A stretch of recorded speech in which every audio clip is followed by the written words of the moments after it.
Deixa eu passar, né? Hoje é abertura. Quais são as novidades? Aí, pronto. Certo. Agradeço. Obrigada.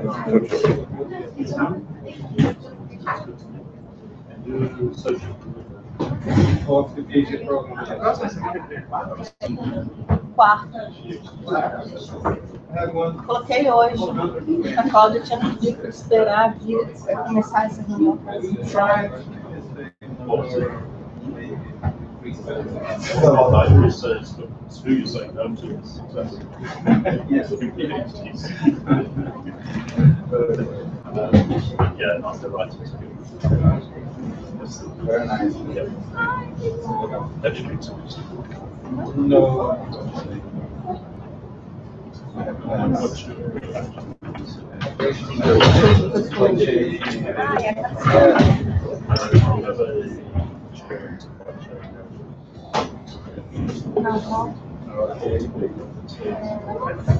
Volta lá para ver.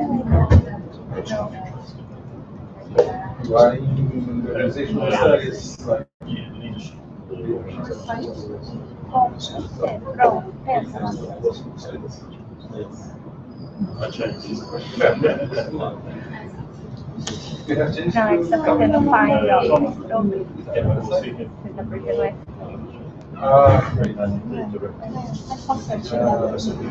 Algumas coisas. Olha, eu descobri que nem tudo a gente precisa saber na vida. Agora eu não consigo mexer para baixo.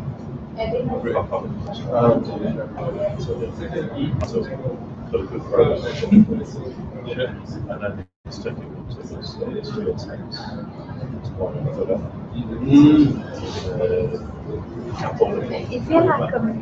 Okay. That's really You have the connections there? Yeah, part of my research is use leadership. Okay. fantastic. Okay. We are on air. It's okay. Live TV.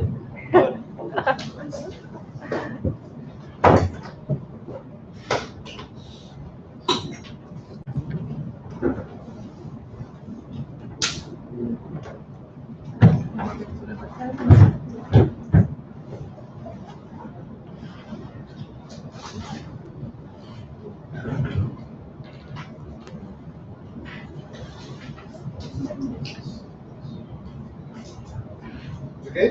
Very good. Okay. So welcome. Thank you for everybody. It's a pleasure to introduce Professor Brad Jackson from the Victoria University of Wellington. We have a very formal meeting here, and thank you for your presentation. Okay, we have 1 hour, and you, at the end you can discuss a little bit about yourself. Thank you very much for your kind introduction. Bom dia a todas. Brad Jackson, and I am very honoured to be here. Would you prefer me to stand or to sit? It's sort of more informal this way, but I would like to acknowledge Renato for arranging this particular seminar.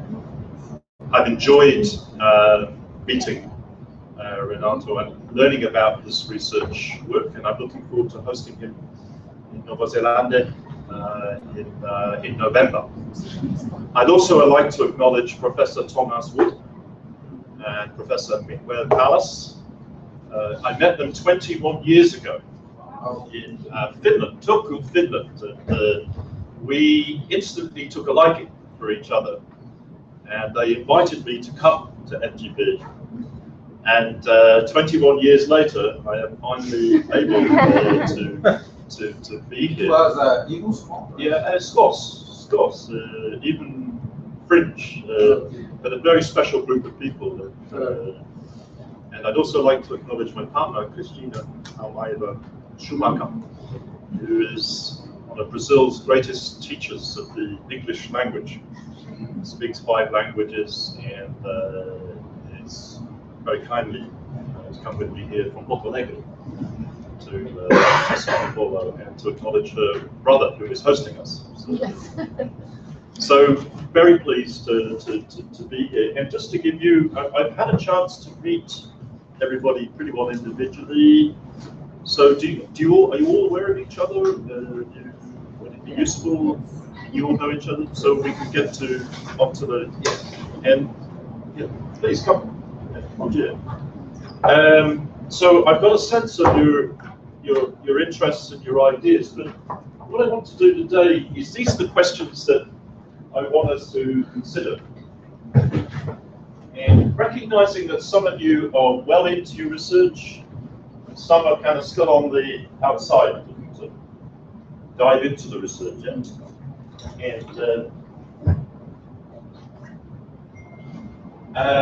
So this is the first question I would like you to be thinking about is, to what extent right now are you actively considering place in your research? So where of your research? We focus a lot on the what and the how, sometimes the why and the who, but the where, the extent to which that becomes active in your thinking. So what I'm going to suggest to you, just be thinking in the remaining time, if you were to bring place to the forefront of your research, to say actually place is central to what I'm researching as opposed to something that's in the background and I have to acknowledge, how would that change the way you do your research? How would it? And my overall argument is that business schools, maybe not FGB, but most business schools have put place to the background. They have not put it to the foreground. And there's several reasons for that. Because part of what we do in business schools is to identify universal knowledge that we can use anywhere in the world. We want to generalize. And that has been a kind of a key driver in global capitalism. The idea is that through operations management, through marketing, we are trying to, if you like, limit the influence of time and space. And in the process, limiting the influence of place in terms of our thinking. We are trying to ship goods, services quicker, faster, uniformly throughout the world. And so, as a result, we put place to the background. Place. Object. The third thing I'm going to offer to you is to think about the extent to which the geographic imagination, geography as a discipline could be useful to business. Because as we well know, in business, economics is dominant, psychology, sociology. But what of geography? What of geography? Or history? How many of you studied geography at school? Yeah. As a separate? Yeah. And I started as a geographer. That was my first discipline. And I left England to go to Canada, to Vancouver, UBC. And at the time, they were closing geography departments down. So I had to leave geography and moved into adult and continuing education. And I did my PhD very late, well, my mid-30s, at Lancaster in the UK, from Canada, in management. So geography, adult education, management. And then I discovered leadership when I was in my 40s. And most recently, I've been head of School of Government. So I discovered public policy, public management. So I've changed disciplines. I don't recommend this as a career. It's not efficient, incredibly inefficient. So there are questions. Anyone, do you have any questions about what I'd like us to do? It seems like an obvious question, but I don't think we ask this enough in management, in operations, in marketing. So this is, in terms of place, this is my place. This, in fact, here is the Victoria Business School, or part of it. And this is the Beehive. This is the centre of government in New Zealand. So I'm based in Wellington, in the capital of New Zealand. And all around here are the government buildings, very concentrated. We have most of our meetings in the coffee bars. That's how we get business done. That's how we do research. So everybody knows everybody, everybody talks. So this is the centre. But I'm very proud of the fact that New Zealand, and this gentleman, your name is? Guys, research on corruption. And in New Zealand, we're very proud of our rugby, but we're also very proud of the fact that we and Finland are the least corrupt countries in the world, and we want to be number one. But Finland, it's a big battle, you know, in terms of, and part of the issue is that everybody knows everybody, so there is this sort of sense. But it's a real centre, so it's kind of ironic. This is the centre of a lot of left-brain thinking, very rational thinking about policy and about management and efficiency and reforms and constantly innovation in terms of government.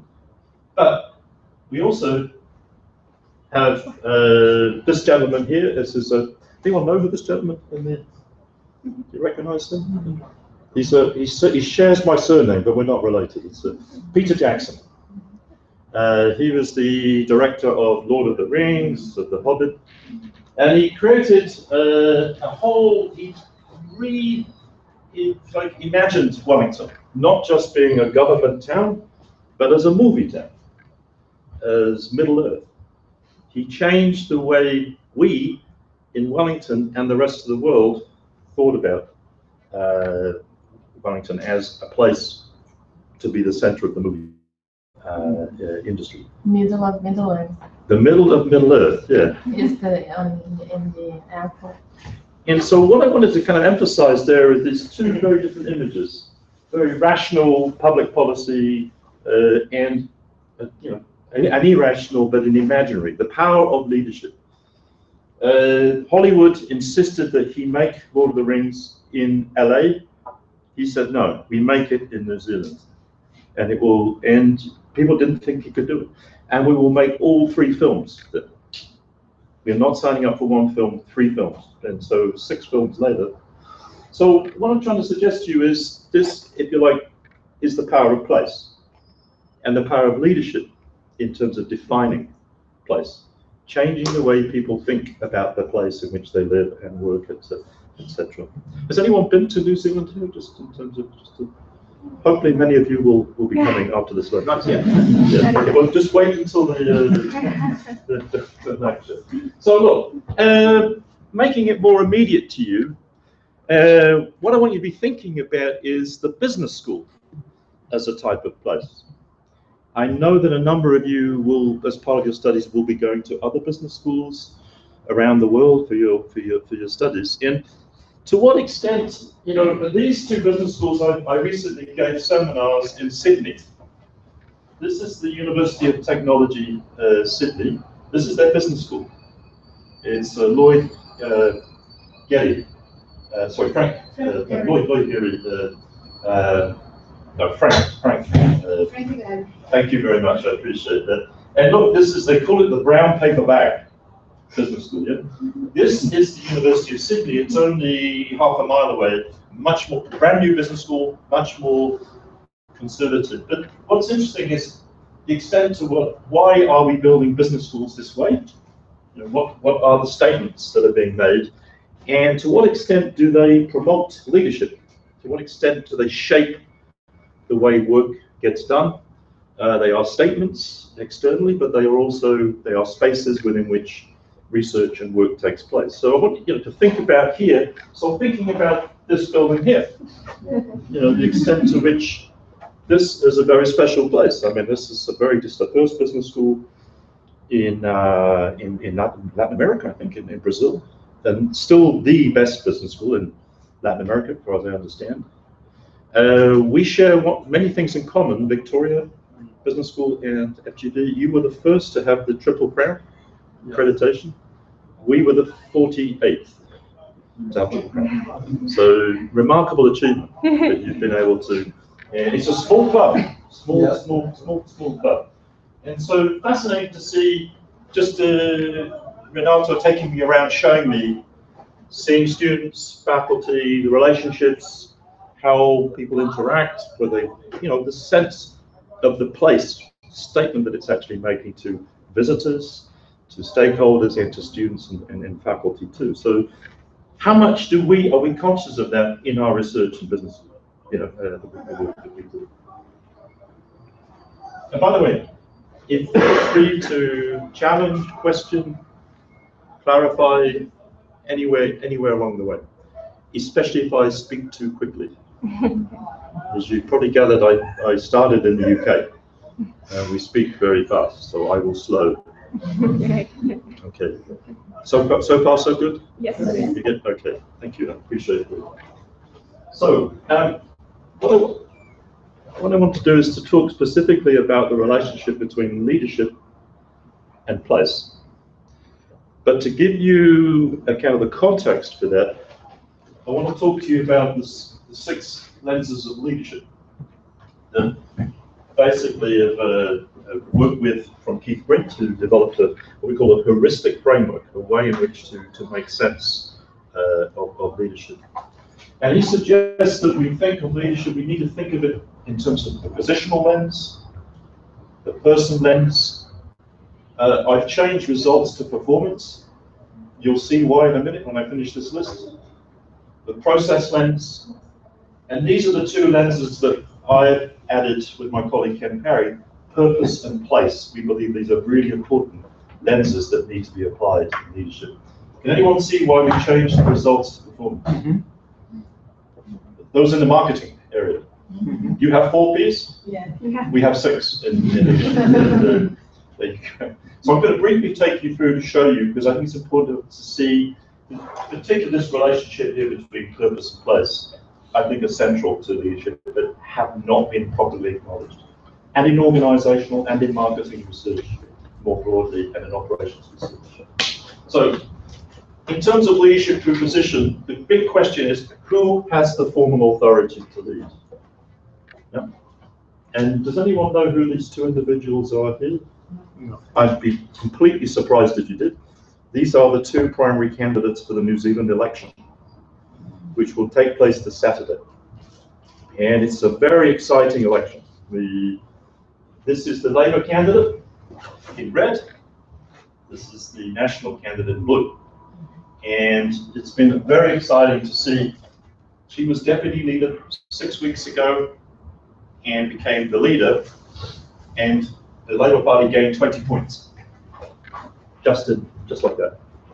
But so that's one. We can also think of leadership through person. Who has the informal authority to lead? Who, in New Zealand we have a phrase, who has the mana? It's because of who they are, their charisma, their experience, their gravitas. And this is Dame Margaret Baisley. She is 78 years old. She tries to retire to her garden, and as soon as a big issue emerges in the country, Dame Margaret comes to save the day because of her mana. She is informal authority. She is performance. What is achieved through leadership? Do we most care about leadership when there is very successful or when there are big failures? Does anyone recognize these gentlemen here? This is the All Blacks, right? The most successful team in history in any sport. Changed their whole leadership philosophy. 8 years ago, it's changed the way in which they do leadership. Related to that, how is leadership created? How do we go about? Through conversation, through communication, how do we create leadership? This is a group of Treasury officials. They work for the New Zealand government, taking a course with the Toi Whakaari New Zealand Drama School. How to use drama, how to use Māori, the indigenous people, Māori. They are the original people, the founding people of Aotearoa, New Zealand. How to change their leadership using indigenous philosophy, using the arts. I serve on the board here of the New Zealand Toi Whakaari. And the leadership through purpose then. Why is leadership created? What is the, which I think is the most central aspect of leadership, but is the one that's taken most granted for. The why question is vital. Who is researching community CSR here? By the way, I will make these slides available to through Renato. Someone is researching CSR here? Yeah. So this notion of purpose-driven organizations. I also serve on the board of Akina, which is there to grow social enterprise in New Zealand. And these are purpose organizations. They're essentially set up around a purpose. The leadership is driven from that particular purpose. The final lens is, where is leadership created? And this here is the marae. I've mentioned the indigenous people of New Zealand. They have, this is their meeting room, this is their home, their base for their family, for their tribe. And this is where the major decisions get made. This is the place where the leadership questions.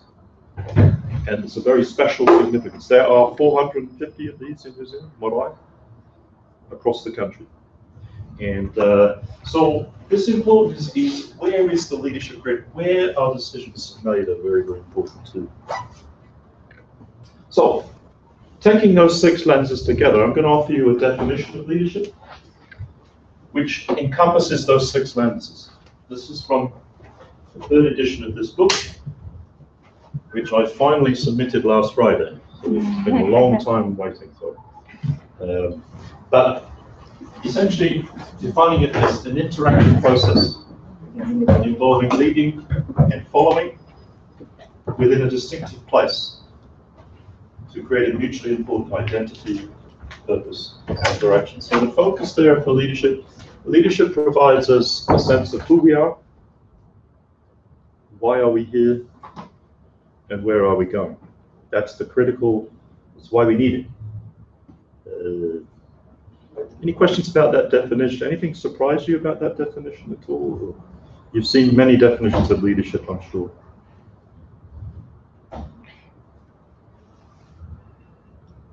The interactive process surprises me. This is new because I'm actually developing a work on leadership, and there is a young entrepreneur that claims to have developed a new concept of developing leadership, and this is clearly what he is trying to do in all the companies that he has bought. And the interactive process is important because leadership is created and through the involvement that you have with the ones that you lead. So this is really interesting. So communication is central. Yes. And it's constantly being negotiated. Mm-hmm. Constantly. Yeah, he's onto something. So yeah, it's a process. Communication, it's dynamic. Any other surprises about that definition at all? It's about leading and following, not only leading. Yes. It's leading and following. So it brings the importance of followers to the act of leadership. Yeah. As equally active role. You'll notice though I've used the words leading and following, not leaders and followers, which is in the 2nd edition. 3rd edition, see, even I can learn. Why have I put leading, not leaders, and following, not followers? Because you leadership follows sometimes and sometimes. Yeah, in the context of this talk, obviously I'm supposed to lead, but actually I need to be guided. I need to, in a sense, to make this work, to make this seminar work, in the small time I've got, how to, and it's a much more active. It's not to say, well, I am the leader, that's it, I've got it. It actually recognizes there are leading processes and there are following processes, and you can do well. So that's anything else that surprises you? we have changed this word to place from context. We had context there, and I'm going to explain to you about why we did that this time around. Anything else as far as definition? This is a textbook that we use around the world for MBA students. And occasionally PhD students say, thank you, this book makes leadership seem very simple. So thank you for that. Okay. So this notion of bringing context is an issue that I've been thinking about for quite some time. And the use, I guess, this notion of context, context is often acknowledged. You know, people say, you know, okay, there is a context that this takes place in, but it's often seen as sidelined. It's what you talk about in the limitations of your data. You know, when you talk at the end of your thesis, you will all do this. At the end of your PhD and master's thesis, you will talk about the limitations of your study, that this is only in this particular place, we cannot generalize. It's almost, we apologize for context. It's an inconvenience. It's in a context. So we acknowledge, everyone acknowledges context, but very few people study it. It's just there. It's a nuisance. Yeah. So what I'm going to try and say is actually it's the thing. It's central to what we do. So, so just in terms of what we mean by context, context is socially constructed. Happens over time and matters. So where it is and when it is matters. There are some people who try to measure context. They take it as an independent variable. They measure size of organization, location of the organization. They try to find ways to standardize context. Yeah. So it's a question of saying this needs to be modeled if we are to solve the leadership puzzle. However, Keith Rittenhouse says actually you cannot objectively measure the environment, because a key task of leadership is to construct the environment. You know, we are in this place, this particular space and time, to create meaning for people, to make sense. This is a good place to be. This is a bad place to be. This could be a much better place. I feel like the key task of leadership is to redefine and say, here is where we are, and here is where we need to be. There are material realities. There are climate. There are, you know, who are your neighbors? There are issues around security. There are real physical facts, material facts that you need to consider, but broadly, it's about the meaning of a place. That's how to make sense of those considerations. The problem with place and with leadership, have any of you done leadership studies at all if you looked at it a little bit along the way? Yeah. It's fuzzy, yeah? It's, you know, slippery. It's not a real subject, yeah? You know what I mean? It's frustrating. What is it? You know, what's the definition? Where are the facts here? Right? So yeah, it's you know, some people would say it's manufactured. It's not real. It doesn't exist, yeah? Because there's no one definition. The same could be said with place. Sylvia, you were talking about your research, trying to get people to talk about place, when, you know. It's very difficult. Yeah.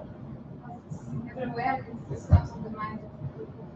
Yeah, people, they ask about price, they ask about product, you know, but place, what's that about? Yeah. So in some respects, place and leadership is an opportunity because people get leadership. People have an opinion about leadership. If you can get to talk about place, you know, that means something to them. Context doesn't mean to your parents, your grandparents. Context, place, they get context. So this problem, because you know it's taken for granted. It's common sense. It's hard to get people to talk about and reflect on. But if people are passionate about their place, and about leadership, they have an opinion. which makes it difficult to do research in some respects, but exciting because people care about it. So, when you look at the research on leadership in place, there is no overarching theory. And guess what? Very little empirical work done. Very little. People talk about it conceptually, but they don't go out and do the work, the empirical work. This notion of place becoming a basis to make change in government, to make change in business, to make change in not-for-profit activities. The good news is that we have a whole discipline that is obsessed by place and space. It is called geography. This is my previous sabbatical. I'm just finishing my most recent sabbatical. I went back to UBC. This is my master's supervisor. And my master's thesis, I went back to visit him. You will do this one day. You will go. Your students come back and yeah, it's a very special, isn't it? Very special to see them. So, you know, what I'm saying, there is a whole discipline that worries about space and place, but we pretty well ignore it in business schools. They are somewhere else. They're in a different, you know. But the interesting thing about them is that, oh yeah, a distinction I want to make between, just to make sure you understand this, between space and place. Can anyone give me a quick distinction between them? Yeah? It's singular, right? Exactly. Space with meaning. Space with meaning. Brilliant. Yeah. So in other words, we are in a space.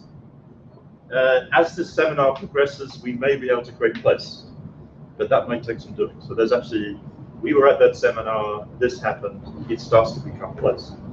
If it has meaning and people care about it, it's place. Otherwise, it's just space. So, okay, thank you for that. Good. So my undergraduate degree was about space, and my master's degree was about place. Space quantitative, place qualitative. And in fact, here is the way we can think about place.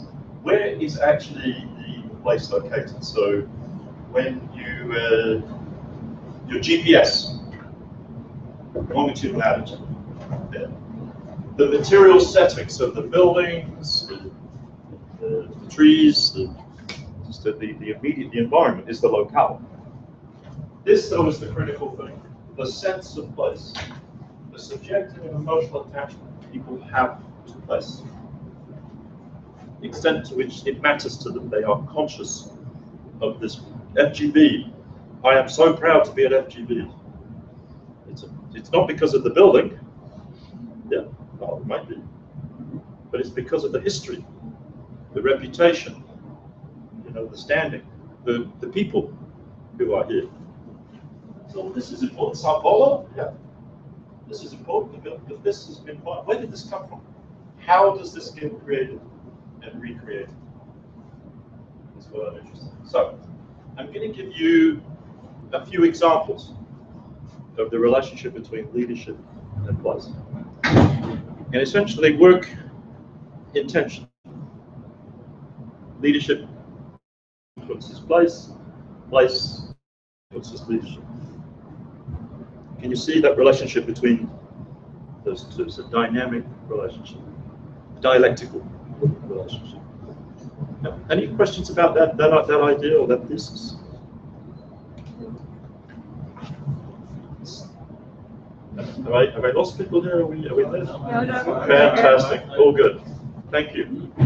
Okay, so what I want to give you an example is some ways of thinking about that relationship between leadership and place. The first I'm going to give you is the notion of leadership from place. Where we are from matters. Are you all Paulistas? Okay. Go Grêmio. No. No, we can talk about this later. My wife's Greek. Oh, that's all good. Are you from Sao Paulo? Where are you from? It's on the countryside, Mato Grosso do Sul. Yes. I studied Brazil when I was 17, 18 at high school. in my geography class. We studied Brazil. I fell in love with Brazil. This was in 1977. You were from South. on Sao Paulo. Rio. Rio! And you tolerate this gentleman from Rio? It is hard. And from Football. Sao Paulo? Minas Gerais. Minas Gerais, yeah. And, Belo Horizonte, Minas Gerais. right, okay, so we've got a bit of an alliance now. Yeah.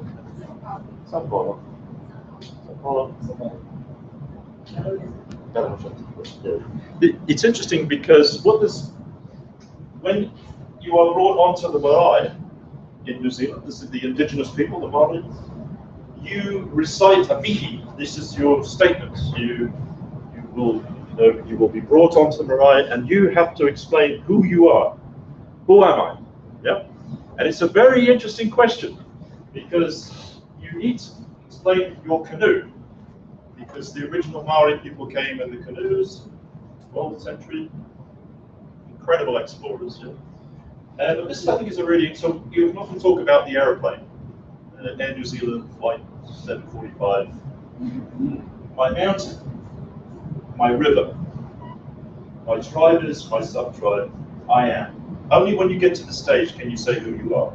Now, this is a really interesting question because most people from Europe, America, struggle. What is my mountain? What is my river? Yeah. What is it? Yeah. Can you name your mountain and river right now? Can you refer to a mountain or a river? River. A river. Yeah, a river. So it's interesting exercise. What happens? I ask people a question. 3 months later, they email me and say, "I found my river and my mountains. I found it." Yeah. But the point is, isn't it interesting? We struggle. We move, we fly, we change. And so the whole point is this: where you are from should guide you. Should guide your leadership. It's tied to land. It's important. This is alien to us. Is there a place where most of the leaderships is developed here? Where? Is there a place that you consider the best place to develop leadership? Accounting, for example? That's an excellent question. Very interesting question. There is a state that creates the best leadership in Brazil. I'm going to give you a clue. It's the south. I'm not sure you should have done that, right? It's a very, very good question about that. I mean, there is this sense that in terms of creating leadership, the people who aspire to lead frequently come from very disadvantaged or very privileged places. Because if they're privileged, they're expected to lead. They interact with leaders, that's an aspirational. Whereas if they're very disadvantaged, they want to change. Not everybody. So there's something about that formative experience. Although there are many who have traveled a lot, and so that has given them experience to draw upon to lead. But it's an excellent question. I really, and it would be interesting to look at, because there's always a danger when you look at who's actually leading, are they necessarily the best people to lead? They are the ones that made it. So, but I think it's a powerful question, very powerful question. One thing I will say to you in New Zealand, the leaders that most impress me come from they have a rural background. They've grown up on a farm. So you are in good shape.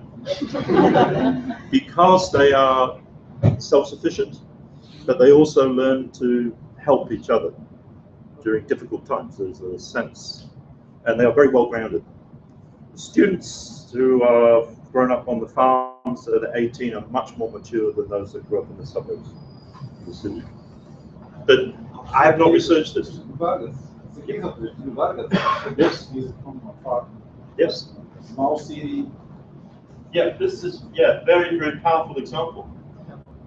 In a way, it influenced him, but also because he was putting power, because he was breaking the Paulista, the coffee and milk power base. So in a way, the formative experience is very important, but the fact that he was not from Sao Paulo or from Minas Gerais was very powerful. So yeah, and the fact that this is, you know, this building is, and this whole foundation is named on this. Yeah. It's interesting, in Australia there was a similar figure, populist figure. This is Malta in the Mediterranean, and it's an example of because of place. Has anyone been to Malta? Little tiny little island. But if you can imagine, look where it is. This is never going to be a truly peaceful place. This people want this place. They're interested in strategically, geopolitically sensitive, in big battles between the Arab world and the European world. The Knights of St. John fortified and created this this very special mentality, defensive mentality. They are 17 kilometers by 6 kilometers, and the Maltese are very proud. They have managed over the centuries to protect themselves from invasion. It creates a special leadership dynamic, which has been reflected. It's now Valletta is the European capital of culture. It's seen as a very special place, very distinctive place. This is Christchurch, the second biggest city in New Zealand, 2012, massive earthquake. Can you see it? Yep. Only 165 fatalities, almost all in one building. But massive destruction, massive destruction. Two big earthquakes, 2,400 tremors over a 3-year period. Initial response, leadership, student army, 3,500 students in 24 hours, digging out, spontaneous, Facebook, yep, as well as farmers. Later on, in the city, there are construction activities, organizations building up in response to place, leadership. And I'm delighted to announce that next week I will be in Christchurch, along with 1,600 other people at the Social Enterprise World Forum, first big conference in a city that was destroyed 5 years ago. Because of the fact there's been such a response in terms of activity and vibrancy, because of the earthquake, the physical challenges. Earlier on in the year, I was visiting Scotland. The day they announced that they would have another referendum to separate Scotland from the United Kingdom. Nicola Sturgeon, the leader of the Scottish National Party, some would describe this as leadership for place for Scotland. And Theresa May, Brexit, would describe this as leadership against place, against the EU. Or leadership for place, leadership for the United Kingdom. Or leadership against place. Depends. The place is central to their leadership. We need to separate. We need to be very, very powerful. On a more positive note, this is leadership with place. This is the city of Hull. Very depressed, very sad city, very much unemployment, became the UK city of culture. In Brazil, do you have in Latin America the city of culture idea? You compete every year to become the city of culture. The most unlikely place to be the city of culture. Oh, and yet a remarkable renaissance. They were able to use this source of pride to become the UK city of culture. And we visited, and this tremendous positive feeling. This notion of leadership with place. I spent beginning my sabbatical in Milton Keynes. It's a new city, 50 years old. This is at the Open University. This is a brand new city built up, like Brasilia, but much smaller. But this whole idea of it being a new place, people who live there love the place, people who don't hate the place. You know, to crazy thing, because it doesn't look like an English city. Geographers design the city. Geographers. This is what happens when geographers design. So watch out. It's a bit like Brazil. And this is Bristol, where I did my undergraduate. Marvin Rees is there to create a united city. Race, culture, united. It has made this a Greek focus, and it has now become the best place to live in the UK. So it's political, public, business leadership coming to create. And let's not forget Porto Alegre. Porto Alegre. I was based at Phuket for my research, and I was looking at the citizen-based budgeting system. 25 years, remarkable. 16 different neighborhoods, divisions, working to build a budget for the city. So, great example of leadership by place that has attracted interest from all over the world, using place as the basis for political activity. And on the flip side, I'm a bit controversial here, but I would suggest that these institutions, perhaps they are there to transcend place, to remove place of the equation. Now, there are many people who I know who love Starbucks, and I have to be careful about this, but the whole point is the same place wherever you go, wherever you head. Amazon is there to destroy space, time, and place. But place is the enemy. That's why you go there, because you don't have any convenience. And the extent to which Facebook creates a virtual place for people, I understand, but it's there to destroy I guess the irregularities of inconvenience of place. And one might argue that these institutions have, if you like, they lack a sense of place for people. They lack some sense of, well, where is this place? But certainly in the EU context, or perhaps so in the UN, how to build this notion of purpose and identity. So, I'm going to finish off now with just some observations about where we might move forward. And I think this is particularly critical, is to link the ethics of leadership with purpose, and place being central to them. It's a bit of a long quote, but I think it's really important. It distills what I think is the importance of place. A place-based approach requires scholars to think of organizations not only as strategic enterprise in a global economy, but as buildings and grounds, peopled by humans with bodies who live in places and communities that have complex ecological, social, and political issues.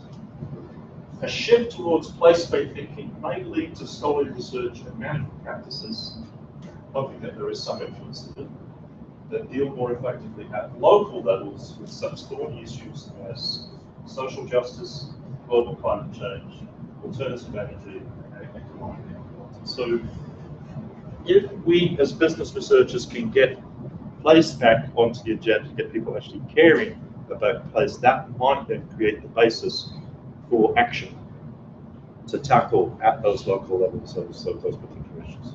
You mean that we should not apologize for our choice of location, but instead make it an important point in our research?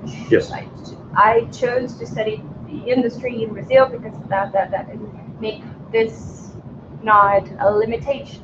No. But how can we do that? Yeah. Well, if you think doing Brazilian studies limiting, try a New Zealand study. Yeah. They go, well, what can the rest of the world learn from this? Well, quite a lot, actually. So yeah, I think that's a really important, because the pressure for us to take place out of our research, to make it standard, to be honest, is not serving us, and it's certainly not serving the world. It is not possible, actually, because every space has its specificities, and it is hard to generalize research. Well, it's the power of observation. I mean, this is really important, to be able to go and visit the organizations you research. I'm amazed how few, still, people who do doctoral research have not been to the organization. They've not been to the place. They've not seen what it's like. They take the data, they crunch the data, they have no sense of, get there, go and see it, experience it, talk to people. Do you see what I'm saying? Observation, anticipation. Very, very important. So look, that's basically the essence of the thesis. And I'm just going to finish off here by giving you a sense of well, why I left my master's studies from geography, and it's still a caution, is that literature, writers, are so much better at capturing place. They capture place in a way that academic scholars, we are unable to do this. And so I walked away from my master's, my geography. I finished it, and then I said, that's it. The George Eliot, Charles Dickens did a much better job of capturing place than any academic I ever saw. I came back to do my PhD. But this gentleman here, George Amado, we've just been to Bahia, to Salvador, yes, and this gentleman captures place brilliantly.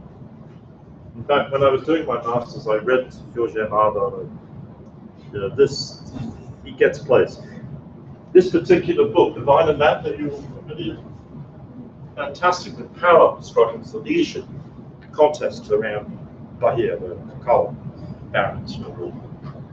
So part of what I'm thinking is maybe there's something about literature narrative that we need to look at and think about in terms of capturing place. It's just an idea. And this has spurred me on because this is a quote from this book here called Landmarks, which is in the UK. It's a study of place names, very specific names for geographic features that are only used in that particular place, for that geography, that only makes sense in that part. And this, I think, is really powerful. This is from an environmental philosopher. It talks about people exploit what they have really concluded to be of value, but they defend what they love. And to defend what we love, we need a particularizing language. What we love, what we particularly know. But there's something, a lot of business school research is very generic language. We have to use this generic language because that's how we communicate. But we also lose something, perhaps, in terms of being able to understand and make sense of place. In Australia, this is a book by Kim, who is part English, part Aboriginal. And she talks about this place called Position Doubtful, which is middle of the outback in Australia. And she says, relationship between place, kind of love story, it's unrequited love story between a person and a place doesn't love you back. But perhaps that isn't entirely true. Perhaps it's like loving God. What you get back is not a reflection of what you put in. So she's talking about this relationship between place. You can love a place, but it's not going to love you back. Not immediately, anyway. So it's just beware. So I'm going to finish by giving you some examples about the way forward here. I'm just going to feature Renato's research. I apologize. Well, I don't apologize. Tomorrow we will be visiting a couple DIPA, and in particular we'll be looking at this organization here. And there's an example of you looking at community leaders and the extent to which they have connected with place. I understand Campo Vila means fresh, clean fields, which is not necessarily What happened? what you see here. But why not? Why not? Why could there is potential to see the place of one sense. So place, purpose, and identity. So this notion of leadership through place, even in the most from outside people would say this is not promising. This is not a place I want to live or be part of. And ditto, when I was in Australia, this is an area called Logan, next to Brisbane. It has most of the lowest figures for poverty, for child abuse, for everything. And they have created a program very similar, Logan Together, where actually they have brought business, government, central government, local government, not-for-profits, Indigenous, and the university, Griffith University, involved at tackling the first 8 years of life. How to improve the first 8 years of life. That's the whole focus for the initiative. So critical sources of leadership and governance too. One final plug.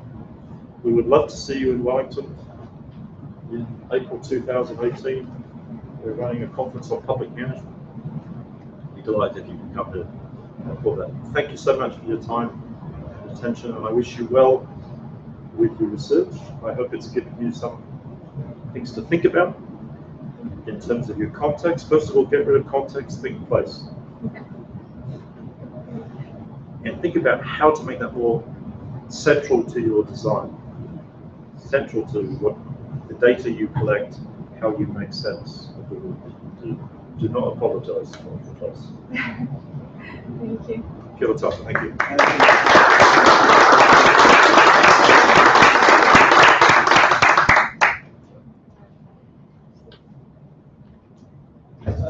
Comments or questions? This stock related to place is increasing Yes. in management studies or management research, or is decreasing or not important? Yeah, it's funny because every year you think this is going to. You can go back in time and see place pitch 10 or context 10. The different thing now, I think, is this two things. Government using place as a basis for activity and policy in civic engagement. So there are these place-based leadership approaches, which basically say place becomes the basis to join up government, to join up business, to join up. So it's become, because it's policy in Europe, US, America, there will be focus. But I think the other reason is because of the, I guess, the questions about the fact that the business schools, the whole focus on, the UN, prime focus around social responsibility, that I think place has got back onto the agenda because of this sort of need to for business schools to become much more socially responsible. And from what I understand, FGV has been a pioneer, and you've done very, very good work in that space. So I think place has become more important as a result. But it's still low down. Leadership is exciting because it's been very much about psychology, sociology, and it's just opening up to biology, to philosophy, to political science, and so on. So why not geography?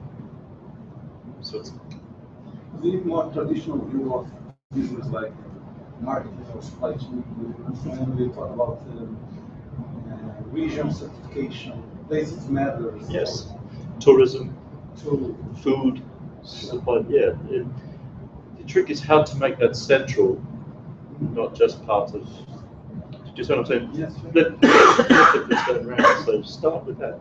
But yeah, I think you're right. I mean, in terms of tourism, I think it's probably been the furthest. But they've had much involved geographies, in a way that. But yeah, it's a question of connecting. In a way, we need to be more building up ourselves in business schools. So place brings marketing, organizational studies.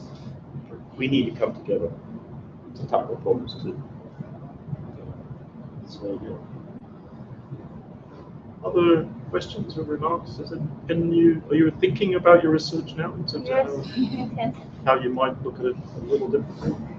Yeah. Please send my apologies to your supervisors.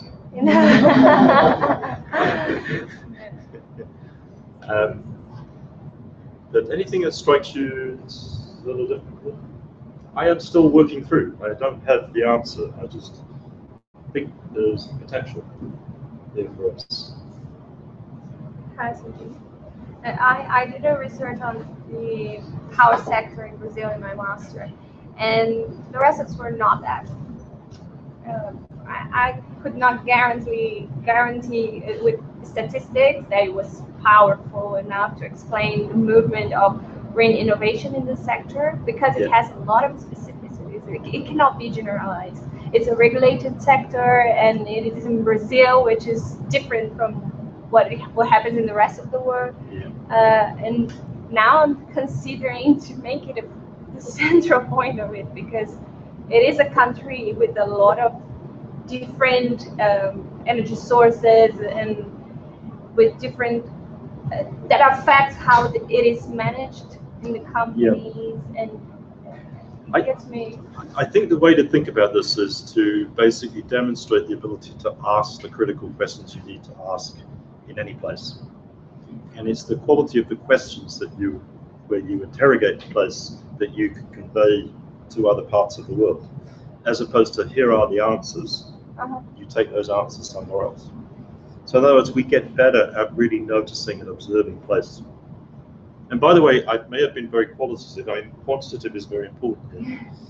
But because it's to deal with, the space issues is obviously quantitative, but place, meaning, requires some qualitative work around that. But it's really being able to train people to be able to.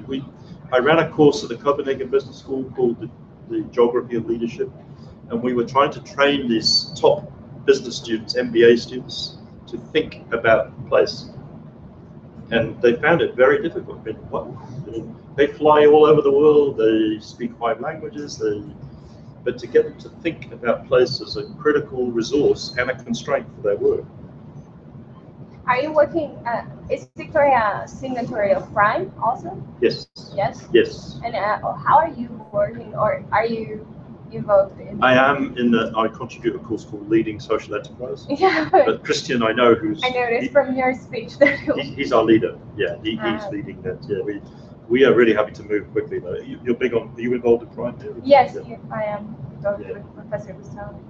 Yeah, we really got lots of work to do. Our new dean is Ian Williamson, was chair of social impact in Melbourne Business School. So I'm assuming things will really change. So you are like introducing this in your courses? Yeah, attempting to. Yes. Yeah. When you do cases, you teach with cases. We would focus on where is this? Tell me about this. People, what? Where is this place? It's always the numbers, people, the organizational chart. Where is this? Chihuahua. Tell me about Chihuahua. Where is it? What? Who cares where it is? No. Tell me about Chihuahua. What's distinctive about Chihuahua? Tell me about the history. Why? The politics. And the language. Central. Yeah, thank you very much. The language. How we make sense of where we are through language. And that's why the interactive process is so central. Always manifested through language. I'm conscious of time, but very happy for any of you if you want to talk or email me. To send me a question or any other thing. Very pleased to do that, but I'll make sure you have the slides on this too. Thank you. Obrigado. Obrigado. Is there any chance I could have a photograph with everybody? Yeah.